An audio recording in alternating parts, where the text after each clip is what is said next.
భద్రాచలం ఉమ్మడి ఖమ్మం జిల్లా ఈనాడు భద్రాద్రి కొత్తగూడెం జిల్లాలో ఏదైతే ఉన్నదో అక్కడ ఉండేటటువంటి ఇప్పటికే విభజన హక్కుల చట్టం పేరుతోటి 7 మండలాలని ఆంధ్రాలో కలిపేసినారు. 7 మండలాలను ఆంధ్రాలో కలపడం ద్వారా అక్కడ ఉండేటటువంటి గిరిజన జనాభా 2 నుంచి 3 లక్షల మంది జలసమాధి అయ్యేటటువంటి ప్రమాదం ఉన్నది. వద్దు అని అంత మొత్తుకున్నా ఆనాడు అది విభజన హామీ కాబట్టి తీసుకొని పోయినారు. ఇలా దక్షిణ భారతదేశంలోనే భద్రాద్రి కొత్తగూడెం జిల్లా అనగానే భద్రాచలం అనగానే రాముల వారు గుర్తుకొస్తారు.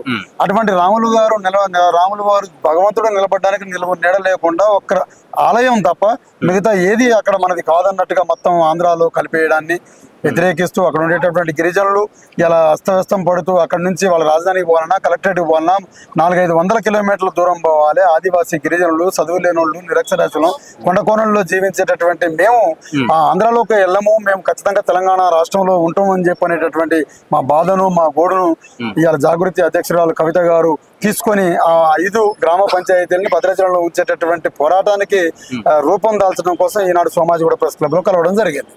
ఎందుకని ఆ 5 గ్రామాలని వదలకుండా వాళ్ళు ఎందుకు లాక్కోవాలనుకుంటున్నారు? ఆ ప్రాజెక్ట్ వల్ల ఎలాంటి ప్రాబ్లం వస్తుంది? ప్రాజెక్టు ద్వారా అక్కడ ఆలయం కూడా మునిగిపోయేటటువంటి పరిస్థితి ఉన్నది.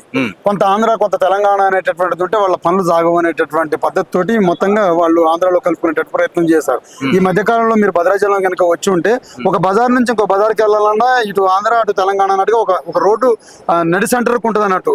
ఈ సగం తెలంగాణ సగం ఆంధ్ర అని చెప్పినటువంటి పద్ధతుల్లో ఉంటుంది. కాబట్టి ఏది లేకుండా మొత్తం వాళ్ళ దగ్గరే ఉంటే అది ఎంత ముంపైనా ఏమైనా అది వాళ్ళ పరిధి వాళ్ళ రాష్ట్రం కిందకి వస్తుంది అనేటటువంటి ఆలోచనతోనే వాళ్ళు 5 గ్రామ పంచాయతీలను కలుపుకున్నారు.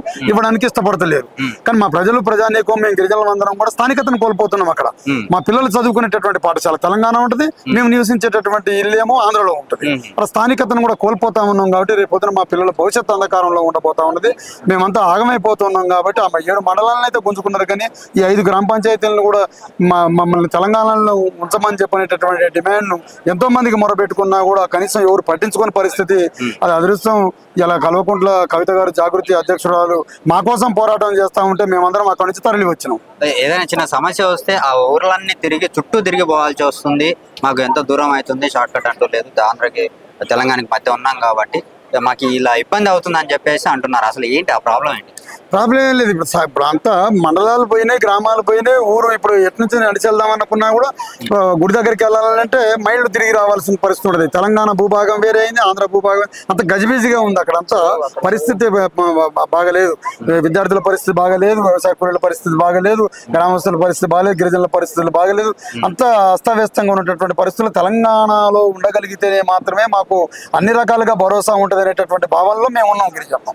Okay, thank you.